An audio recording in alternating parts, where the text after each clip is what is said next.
Pastor Ed, kasalanan ba ang kumain ng dinuguan? Blood was considered life in the Old Testament and was forbidden as food. But the New Testament declared that all foods sold in the meat market could be eaten. Was blood ever sold in the meat market in the Old Testament? Walang record na ganito sa Old Testament. So gray area. Pero malinaw sa New Testament na lahat ng pwede mong kainin na nabibili sa palengke ay pwedeng kainin. Kapag bumili tayo ng meat, sa totoo lang, wala namang guarantee na ito'y 100% na walang dugo. Sa Corinth, isa sa mga discussion nila ay ang Christian liberty. Isa lang ang gusto kong i-highlight or i-focus dito sa Christian liberty. Lahat ay pwede mong kainin, pero alang-alang sa isang kapatid na hindi acceptable sa kanya ang pagkain ng dinuguan, huwag kang kumain nun. Para huwag nang maging issue at para hindi magulo ang buhay, kumain na lang kayo ng iba.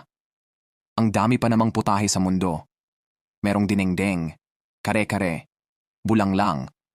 Ang dami pa. Kung umalis na siya, edi kumain ka ng kumain ng gusto mo.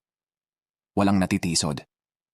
Ang point is, meron kang freedom na gawin ito, pero hindi mo siya gagawin kung merong kapatid na matitisod.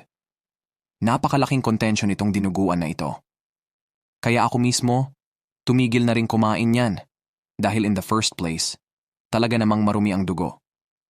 Pero paminsan-minsan ay napapakain din. Kita nyo pag may sakit kayo, iba blood test kayo, kita sa dugo nyo.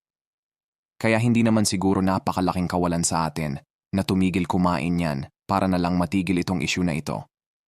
Sinabi ni Lord sa Matthew 15:17-18, "It's not important what gets into the mouth, but what gets out of it." Yet, let us not go to war on this issue. Marami pang higit na mahalaga. This is just an AI voice. I'm just reading Pastor Ed Lapis' teachings. Thank you. God bless us all.